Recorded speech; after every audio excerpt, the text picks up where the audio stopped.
Hello, good evening, welcome, hello, good evening. I wonder if you could get the auto cue moving a bit faster, please. I can't. Tonight, specially flown over from Rome, we have His Holiness the Pope. Hello, Popey.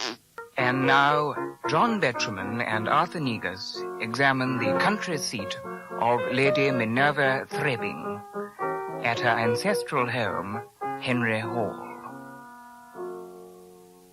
Well, Arthur, this looks to me like the smallest room in the house. It looks rather like a priest's hole, doesn't it? It does, John, but it does say engaged on it. I shouldn't worry too much about that. I expect that's been there since the 18th century, some sort of old placket. Let's try it. There. Good gracious. What an extraordinary sight. It's an extraordinary piece, isn't it, John? It's a really remarkable What example. would you say it was? Well, I would say it was a figurine, Yes, a seated figurine. A rather large seated figurine. What sort of date would you put on it? Well, to look at it, I'd say late 19th century. I think you're right, yes. I'd say you can see from the legs, really, the sort of varicosy legs by Edmundo Varicosi, who was active, extremely active in this part of the world. He was very active on these legs. Excuse me!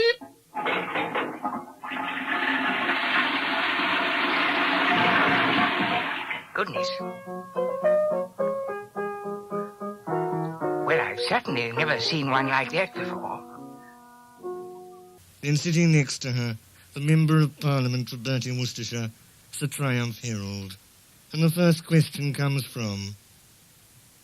the Archbishop of Canterbury. Does the team think that in view of the rising crime rate, the money at present spent on bingo and pornography would be better used on putting a British astronaut on the moon? The questioner asks, should there be a referendum on Britain's entry into the common market? Sir Triumph. What a bloody silly question. Thank you, Leicester Split. Just coming up to 4:31, and here's Jim Urgent with the news headlines. Thank you, Tim Biddulph. And before the news, here's Ron Gasping with the time check. Thank you, Jim Urgent. And after the time check, a look at the headlines with Stan Riddle. But first, here's Martin Threeb with the latest time. Thank you, Lawrence Crott. Just coming up to 2:30, and later in the programme, I'll be taking my watch to the menders. Our next time check will be at 9:43, which is in exactly 3 minutes' time, and now back to Monty Speed. And now at exactly 7:46, here is a police announcement. Evening all. Knacker here. Knacker of the yard.